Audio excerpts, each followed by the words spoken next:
It started as an ordinary morning, but it quickly turned into one of the most ridiculous encounters with Karen yet. She had somehow convinced herself that I owned a pet dog that didn't actually exist. A golden retriever she claimed was a nuisance on my property. Apparently, she had filed an HOA complaint and even tried to involve the local authorities. By late morning, I noticed a familiar black SUV parked at the end of my driveway. Karen stepped out, clipboard in hand, a look of fierce determination on her face. "I'm here about your dog," she said sharply. "It's violating HOA regulations, and I demand you remove it immediately." I paused, taking a slow sip of my coffee. "Karen," I said, "there is no dog. No pet exists here. You are attempting to file a complaint about something imaginary." Her face twisted with disbelief. That's impossible. I've seen it. Neighbors have seen it. It's causing disturbances, barking late at night, damaging property." I raised an eyebrow. "I assure you, Karen, there is no dog on this property. Perhaps your imagination is causing disturbances and damage instead." She gasped, muttering something about fabricated evidence and witnesses, clearly desperate to salvage her credibility.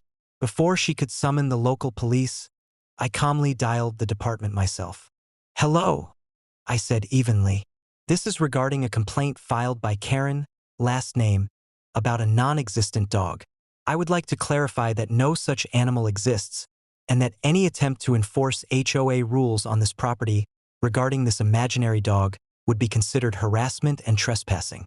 Within minutes, an officer arrived. Karen tried to insist that the complaint was valid, but the officer quickly verified my property records and confirmed there was no such pet registered anywhere. Her credibility crumbled immediately. I gestured toward the empty yard. "As you can see, there is no dog here. Any further claims regarding it are false and may result in legal consequences." Karen's face went red. She sputtered, looking for words but finding none that could justify her claims.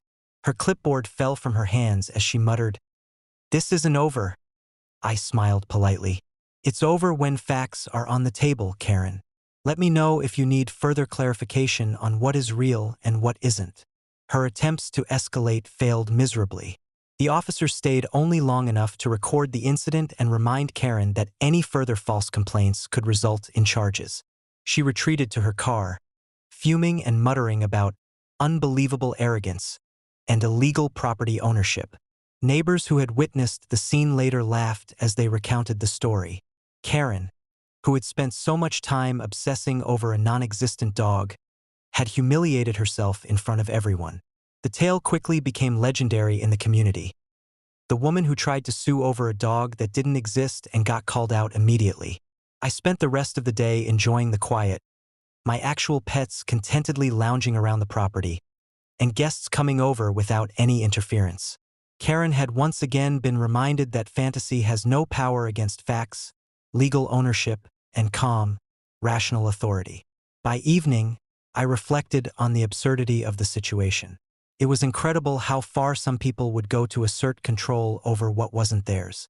Yet, each encounter reinforced the lesson. Patience, preparation, and clarity could neutralize even the most persistent of tyrants.